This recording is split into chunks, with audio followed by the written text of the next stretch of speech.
नाव बनाया और खुद बने मल्लाह। पहुंच गए। आइए श्रीवास्तव जी जाएंगे। वाला झगड़ा क्यों मचाते हैं? आओ तो जाओ नहीं। चलो जय श्री। तो मैं निवेदन कर रहा था कि भगवान अपनों के लिए भक्तों के लिए केवट बन के पहुंचे। नाविक बुलाया, नाव रोक लिया, बैठ गए। बात हो रही है आपस में, इतना बड़ा अन्याय। 5 साल के बच्चे को दर्शन और 80 साल के बूढ़े को एक झलक भी नहीं आई। आज पंचायत करते पूछते हैं। रास्ते में देखा तो एक पहाड़ दिखाई पड़ा समुद्र के बीच में, चारों तरफ पानी, बीच में टीला, एकदम श्वेत वर्ण का टीला। लोगों ने कहा साहब ये क्या है? तो नाविक ने कहा कि ये तो हड्डियों का पहाड़ है। हड्डी का पहाड़? इतनी हड्डी कहां से आ गई? बोले सब एक ही आदमी की हड्डी है। मनुष्य की हड्डी है? कहां से आई? एक मनुष्य कितना बड़ा था, इतनी हड्डी पहाड़ बन गया। बोले महाराज एक जन्म का पहाड़ नहीं है। फिर? बोले कई जन्मों का पहाड़। वो पहाड़ बनाने वाला मनुष्य है कौन? बोले उनका नाम है श्री ध्रुव जी महाराज। ये ध्रुव जी का पहाड़ जरा बताओ तो कैसे बना?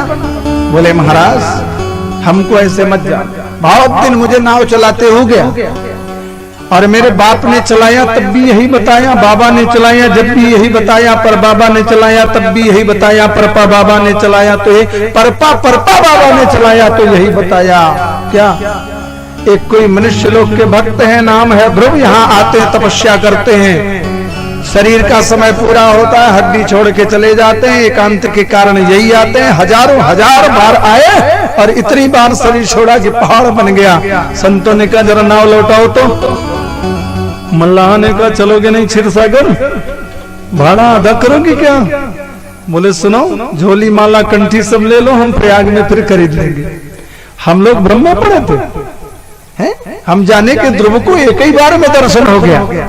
आज समझ में आया बहु नाम जन्मनावन्ते ज्ञानवान माम प्रपद्यते वासुदेवः सर्वमिति समहात्मा ध्रुवः सदुर्लभः। ऐसा महात्मा ध्रुव जो नित्य निज प्रभु में देखें जगत कम मिलने वाला है। हम लोग भ्रम में थे। लौटाओ। नाव लौटा करके चले आए। मैं फंसना तो नहीं चाहता था लेकिन फंस ही गया। घड़ी भी यहाँ बहुत तेज चलती है, लालगंज में घड़ी तेज चलती। चलो जल्दी जल्दी यात्रा करते हैं। इसी वंश में महाराज श्री राजा हुए, इनके बेटा वत्सर। वत्सर के वंश में अंग का बेटा हुआ बेन बड़ा उग्र शासक हुआ। बेन इतना दुष्ट हुआ कि पृथ्वी ने सभी धान्यों को चुरा लिया, लोग भूखों मरने लगे। भेरी घोष करवा दिया, न हो तव्यम न दातव्यम, न कोई हवन करेगा, न यज्ञ करेगा, न दान करेगा, भजन करे मेरा करे। संतों ने हुंकार भरी, बेन का शरीर नष्ट हुआ। राजा प्रजा विहीन हो गई। बेन के शरीर का मंथन हुआ, सारा पाप कलमस काला कलूटा एक पुरुष प्रकट हुआ।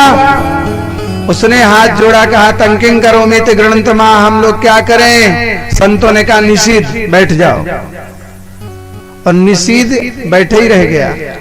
कालांतर में चल करके वही निषाद राजगुह हुआ।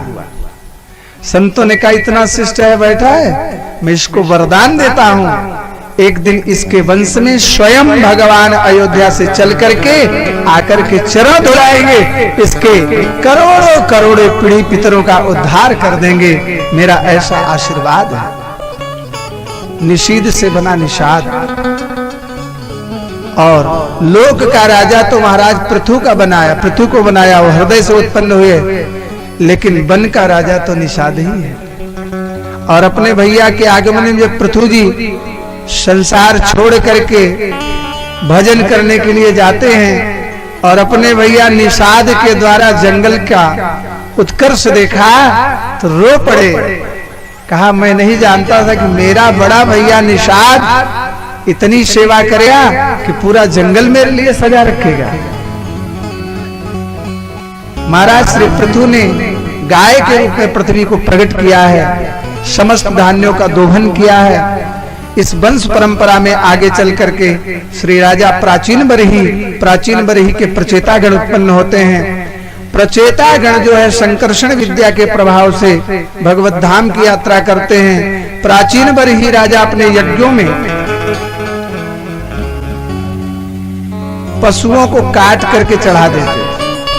नारद जी ने आकर के पुरंजनोपाख्यान के माध्यम से ज्ञानोपदेश कराया और ये बताया प्राचीन बरही को कि तुम हो कौन? तुम हो जीव और मैं हूं अविज्ञात नाम परमात्मा, तेरा साथी हूं। भूल करके मेला देखने आया और यहां घर बनाने लगा। 9 द्वार की पुरी में घुसा और यहां से जाना नहीं चाहता। ज्ञान हो गया महाराज प्राचीन बरही राजा को, सारे फंद कट गए और श्री महाराज उतानपाद का वंश प्रचेता गणों के साथ पूरा हुआ। कथा महारानी भागवत के 5वें स्कंद में प्रवेश करती है। इनके दूसरे बेटा प्रियव्रत जी महाराज हैं। प्रिय कहते हैं अच्छे को और व्रत कहते हैं प्रतिज्ञा को। जिसकी प्रतिज्ञा अच्छी हो उसी को कहते हैं प्रियव्रत। प्रियव्रत जी ने एक दिन प्रतिज्ञा किया कि वैवस्वत नंदन सूर्य निकलते हैं तो आधी पृथ्वी पर उजाला और आधी पे अंधेरा रहता है। किसी की माँ के किसी पिता के बेटा ये और मैं भी किसी पिता के बेटा। अपने तपस्या के बल से 7 दिन तक सूर्य के बराबर में रथ चलाया। पूरे दुनिया में 7 दिन अंधेरे ही नहीं। भगवान ने देखा प्रकृति का क्रम बदल रहा है, आकर के निवेदन किया, समझाया, अब तुम्हारी तपस्या पूरी हो गई, रथ बंद कर दो। 7 दिन रथ चलाया था तो पृथ्वी के 7 टुकड़े हो गए। सप्तद्वीपवती पृथ्वी 7 द्वीप समूह बन गए। कालांतर में उस रथ के चक्के के रेखाओं के मध्य में जो गड्ढा बना उसको सगर के बच्चों ने खोद डाला घोड़ा ढूंढते समय, तो तब से उसको हम लोग सागर कहने लगे। इतने प्रतापी बेटा थे सगर के नाम।